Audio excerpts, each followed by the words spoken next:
오늘 우리가 함께 나눌 말씀은 미가서 6장 1에서 16절까지 말씀입니다. 미가서를 한마디로 요약을 하면 하나님의 백성이 하나님이 아닌 다른 우상을 붙잡을 때 하나님께서 친히 강림하셔서 그거를 깨뜨리신다는 메시지입니다. 겉으로는 성전도 있고 제사도 있었습니다. 그러나 그들의 삶의 중심에 우리 하나님은 계시지 않았던 겁니다.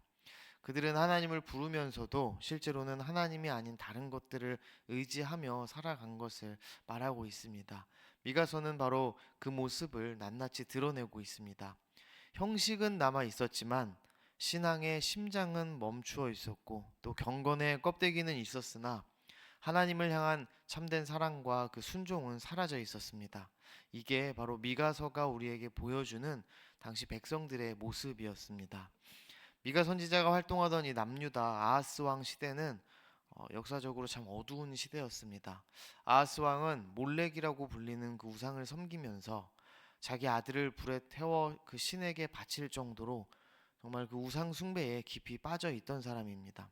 단지 우상을 개인적으로 섬기는 데서 멈추지 않고 하나님의 성전 문을 닫아버리고 그 성전 안에 우상의 신전을 세우는 데까지 이르렀던 왕입니다.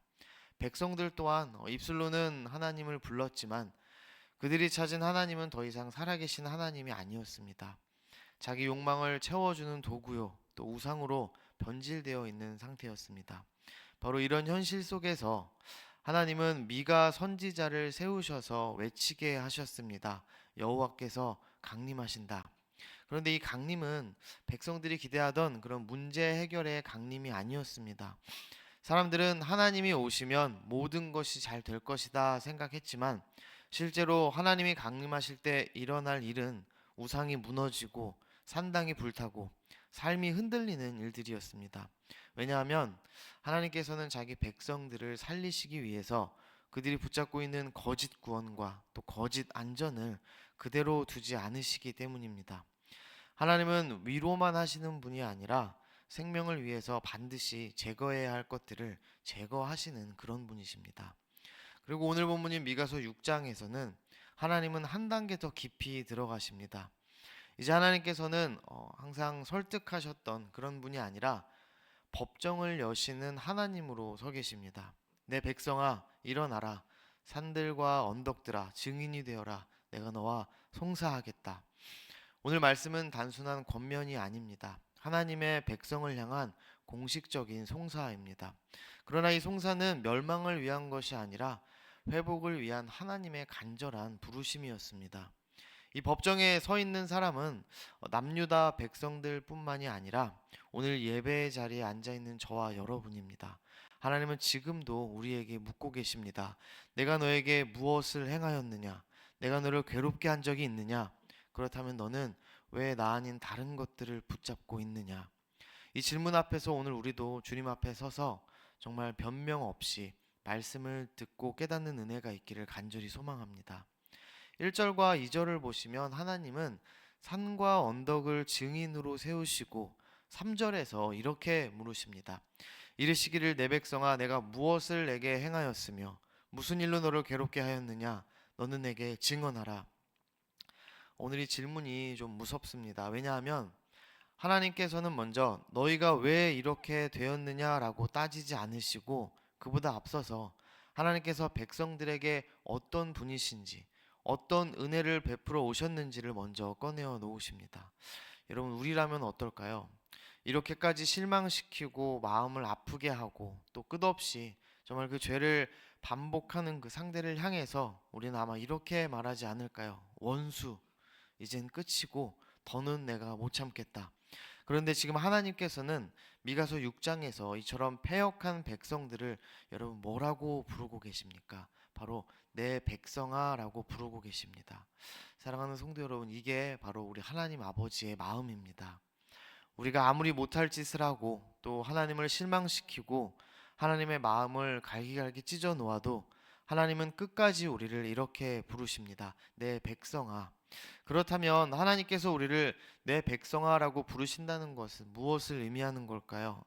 그것은 하나님께서 여전히 우리의 왕이시다라는 뜻이고 동시에 하나님께서는 우리의 아버지이시다라는 뜻입니다. 하나님께서는 우리의 왕이시고 아버지시기 때문에 끝까지 우리를 놓지 않으시고 끝까지 내 백성으로 붙들어 주는 겁니다. 이렇게 하나님께서는 당신의 백성 앞에 먼저 은혜의 기록을 꺼내어 놓으십니다. 4절과 5절을 보시면 하나님께서는 친히 행하신 일들을 하나하나 열거하고 계십니다. 애굽에서 건져내셨고 그 여정 가운데 특별히 지도자들을 세워 주셨으며 발락과 발람의 그 사건 속에서도 백성을 지켜주셨습니다. 더 나아가 시딤에서 길갈에 이르기까지 단 한 걸음도 놓치지 않고 끝까지 하나님께서는 백성들을 인도하셨습니다. 이것을 지금 하나님께서 백성들에게 상기시키고 계신 겁니다. 왜 하나님께서는 그러면 이렇게 과거의 은혜를 일일이 되짚고 계신 걸까요? 여러분, 그 이유는 한 가지입니다. 나는 너희를 버린 적이 없다라는 것을 증언하고 계신 겁니다. 문제는 하나님이 침묵하신 것이 아닙니다. 진짜 문제는 백성들이 그 은혜를 잊어버린 것입니다. 신앙이 무너질 때 여러분 가장 먼저 사라지는 것은 바로 은혜에 대한 기억입니다. 하나님께서 여기까지 인도해 오셨음에도 불구하고 어느 순간 마음이 내 욕심으로 가득 차게 되면은 이런 말이 입에서 흘러나옵니다. 하나님께서 도대체 내게 뭘 해주셨습니까? 이 질문이 나오는 순간 우리는 이미 은혜에서 멀어져 있는 것입니다. 사랑하는 성도님들, 오늘 하나님께서도 우리에게 물으십니다. 내가 너에게 무엇을 행하였느냐? 하나님께서 이렇게 은혜를 먼저 꺼내 놓으시자 이제 백성이 반응합니다. 6절 말씀입니다. 내가 무엇을 가지고 여호와 앞에 나아갈까? 번제물, 송아지, 수천의 순양, 만만의 강물 같은 기름. 여러분, 이것이 바로 오늘 죄인의 고백입니다. 죄인은 하나님 앞에 서면 회개하려고 하는 것이 아니라 거래를 하려고 듭니다. 하나님, 그러면 제가 더 드리겠습니다. 그러면 제가 더 헌신하겠습니다. 그러면 제가 더 봉사하고 그러면 제가 더 바치겠습니다. 여러분, 이것은 회개가 아니죠. 이것은 우상을 내려놓지 않기 위해서 하나님을 달래려고 하는 인간의 교만입니다. 죄는 끊지 않으면서 제사는 늘리고 삶은 바꾸지 않으면서 내 헌신의 양으로 하나님을 설득하려는 태도입니다. 그리고 7절 마지막 말씀은 여러분 우리에게 더 큰 충격을 주고 있습니다. 여호와께서 천천의 순양이나 만만의 강물 같은 기름을 기뻐하실까? 내 허물을 위하여 내 맏아들을 내 영혼의 죄로 말미암아 내 몸에 열매를 드릴까? 내 허물을 위하여 내 맏아들을 드릴까라는 이 말은 여러분 과장의 표현이 아닙니다. 이것은 당시 남유다의 우상 숭배 현실을 그대로 우리에게 보여주고 있는 것입니다.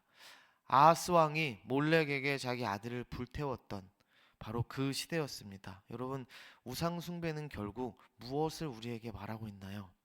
내가 원하는 것을 얻기 위해서라면 내가 뭐든지 다 갖다 바치겠다. 즉, 나를 위하는 것, 이게 우상 숭배입니다. 사랑하는 성도님들, 죄인은 늘 이런 방식으로 하나님 앞에 나아갑니다. 하나님, 제가 뭘 더 하면 되겠습니까? 하지만 하나님께서는 너 뭘 더 할래? 라고 묻지 않으시고 하나님은 오히려 우리에게 너 지금 뭐 하고 있느냐고 말씀하시며 우리의 중심을 드러내십니다. 그래서 하나님께서는 오늘 본문 8절에서 하나님께서 원하시는 것을 우리에게 특별히 요구하십니다. 오늘 미가서 6장 8절의 말씀은 정말 미가서의 심장 같은 말씀입니다. 우리 함께 읽도록 하겠습니다. 사람아, 주께서 선한 것이 무엇임을 내게 보이셨나니 여호와께서 내게 구하시는 것은 오직 정의를 행하며 인자를 사랑하며 겸손하게 내 하나님과 함께 행하는 것이 아니냐. 하나님이 원하시는 것은 재물을 더 많이 쌓아 올리는 그런 인간 중심의 세상 종교가 아닙니다. 하나님이 지금 원하시는 것은 하나님과 동행하는 백성의 삶입니다. 8절에서 말하는 먼저 정의를 행하라 하는 것은 남의 것을 빼앗는 탐심을 버리라고 백성에게 말하고 있습니다. 다음 인자를 사랑하라는 것은 약자를 짓밟으며 사는 그 삶을 멈추고 사랑으로 품어주라는 명령입니다. 그리고 마지막 겸손히 하나님과 동행하라라는 이 말씀은 하나님을 내 욕심을 이루는 도구로 삼지 말라는 일침입니다. 그런데 이 말씀 앞에서 우리는 한 가지 피할 수 없는 질문에 부딪히게 됩니다. 누가 이걸 할 수 있냐는 것입니다. 여러분 아무도 이것을 할 수 없습니다. 그래서 미가서 6장 8절은 우리에게 지금 단순히 도덕적으로 잘 살아라 라는 말씀으로 끝나는 것이 아닙니다. 오히려 이 말씀은 지금 우리를 한 곳으로 몰고 갑니다. 하나님, 나는 정의가 없습니다. 하나님, 나는 인자를 사랑하지 못합니다. 하나님, 나는 하나님 앞에 겸손할 수 없습니다. 그렇다면 우리의 질문은 단 한 가지입니다. 이런 나 같은 사람이 어떻게 하나님 앞에 구원을 받을 수 있는가? 여러분, 답은 오직 한 가지, 예수 그리스도 되십니다. 그래서 여러분, 그리스도가 오신 겁니다. 하나님이 친히 우리의 제물이 되어 주신 겁니다. 6절에서 백성은 이렇게 말했습니다. 내가 하나님께 무엇을 더 드려야 할까? 내 죄를 씻기 위해서 내 몸으로 나온 내 아들이라도 바쳐야 하는 걸까? 그러나 8절에서 여러분, 복음은 정반대로 우리에게 말하고 있습니다. 내 아들이라도 바쳐야 하나라고 말하는 그 백성들에게 하나님께서는 내가 내 아들을 주겠다라고 말씀하십니다. 그리고 하나님은 그 말씀대로 아들, 우리 주 예수 그리스도를 우리에게 보내주신 겁니다. 사랑하는 성도님들, 예수님께서 이루신 것이 무엇일까요? 8절에서 말하는 하나님께서 우리에게 요구하시는 것을 우리 주님이 다 이루셨습니다. 의를 행하고 인자를 사랑하며 너희 하나님과 함께 겸손히 행하는 것. 예수님께서 완전한 정의를 행하셨고 죄인들에게 완전한 인자를 베푸셨으며 완전한 겸손으로 아버지 하나님께 끝까지 순종하셨습니다. 그리고 그 완전한 삶의 끝에서 예수님은 나 대신 제물이 되신 겁니다. 그러므로 미가서 6장 8절이 요구하는 삶은 우리가 내 힘과 내 결단으로 성취해서 이루는 것이 아니라 오직 예수 그리스도 안에서 이미 주어진 은혜를 우리가 받는 것입니다. 예수의 영이신 성령님께서 우리 안에 임하실 때 그리스도의 정의가 우리의 삶 속에 드러나게 되고 그리스도의 사랑이 우리를 통해 흘러나오며 그리스도의 겸손이 우리의 교만을 꺾으십니다. 그래서 신앙은 여러분 결코 내 결단, 내 의지가 아닙니다. 신앙은 처음부터 끝까지 오직 은혜일 뿐입니다. 우리가 붙잡아야 할 것은 내 의지와 각오가 아니라 끝까지 나를 놓지 않으시는 예수 그리스도이십니다. 9절에서 16절까지 우리 마지막 절까지 보시면 하나님은 매우 구체적으로 지금 심판을 선포하십니다. 불의한 저울, 속임과 거짓, 폭력과 탐욕, 이 모든 것은 우상 숭배가 맺어낸 열매들입니다. 우상이 마음의 중심에 자리 잡을 때 삶의 방식은 반드시 이런 형식으로 무너지게 되어 있습니다. 그래서 우리 하나님께서 지금 말씀하시는 겁니다. 너희들이 먹어도 배부르지 않을 것이다. 쌓아도 너희들에게 남지 않을 것이다. 그런데 왜 하나님께서는 이렇게까지 하실까요? 이렇게까지 하시는 이유는 여러분 한 가지입니다. 우리 하나님께서는 당신의 백성들이 우상을 내려놓게 하시고 오직 그 안에 그리스도만 붙잡게 하시기 위함입니다.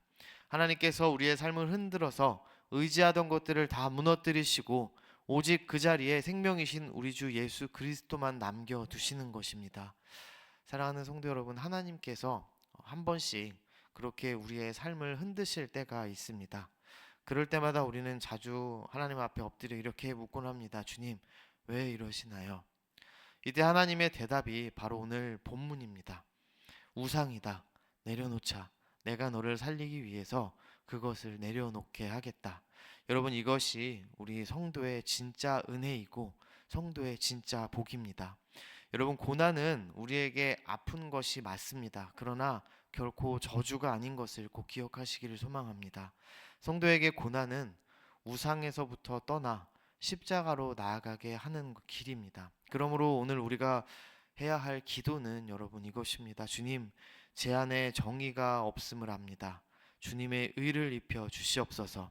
주님, 제 안에 인자가 없음을 알고 있습니다. 주님의 사랑으로 나를 채워 주시옵소서. 주님, 제 안에 겸손이 없음을 압니다. 성령님께서 저를 꺾어 주시옵소서. 주님, 제 우상을 불태우시고 오직 내 안에 예수 그리스도로 충만케 하여 주시옵소서. 때로 하나님께서 우리의 삶을 이렇게 흔드실 때가 있는데 여러분, 그 이유는 우리 안에 예수님만 남기시기 위함입니다. 하나님은 우리의 우상을 무너뜨리시는 분이시지 우리를 포기하거나 버리시는 분이 결코 아니십니다. 왜냐하면 예수님 안에서 우리는 여전히, 그리고 우리는 끝까지 오늘 본문의 말씀처럼 하나님의 내 백성들이기 때문입니다. 다가오는 내년에도 여러분, 우리를 끝까지 책임지시는 참된 왕이신 우리 주 예수 그리스도만을 끝까지 붙들고 살아가는 정말 그런 복된 하나님의 백성 되시기를 간절히 소망합니다.